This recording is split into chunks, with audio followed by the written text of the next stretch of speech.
Hello friends. In this video I am going to talk about a famous book called How to Win Friends and Influence People.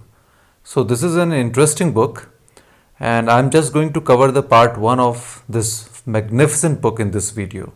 So it is going to be a short video because I am only covering the first part. So we have 3 points in the first part. The name of the first part is Fundamental Techniques in Handling People. So by the name it shows when you deal with people, that is to say when you meet people, especially in a situation where you are feeling a bit uncomfortable, where the things are not going your way. So how do we handle situation then?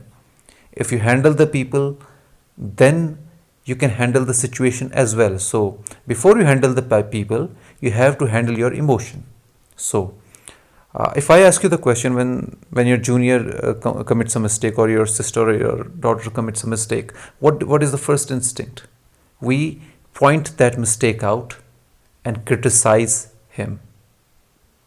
And this is the way of 99% of the people. But the first rule says you don't criticize. You stop your inner critic. You stop yourself from criticizing. What it will do, that it will not put the person in a defensive state. That is to say, it will not create a unfriendly or a dangerous environment for the person whom you want to improve. So to make you understand these 3 things in the part 1, I have to give you an example. So for example, if you're in a situation where you have a small brother or sister doing something wrong and you become angry and you really want him to improve, and what do?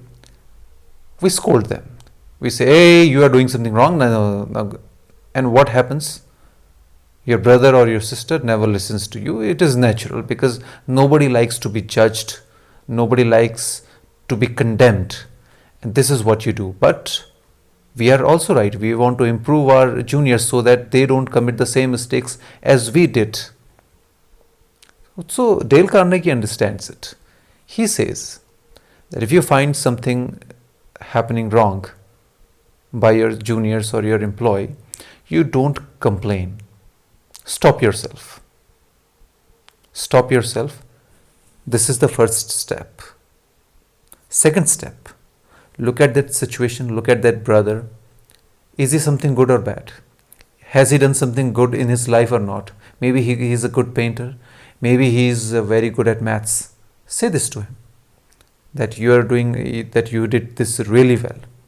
So that brother of yours will not create a feeling of resentment inside his head, because improvement can only happen in a relaxed manner, in a relaxed environment.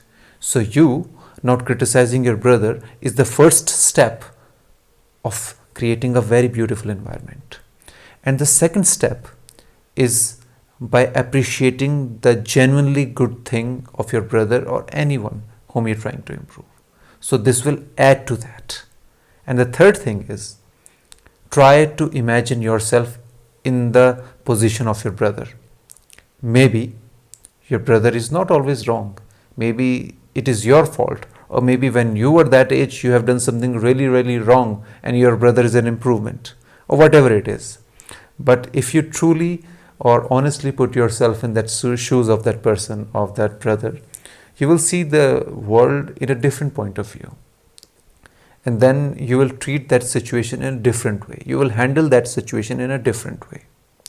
So these 3 things, apply them in your life and see what will happen if you don't complain, give genuine reply, good reply, and think yourself in the shoes of others.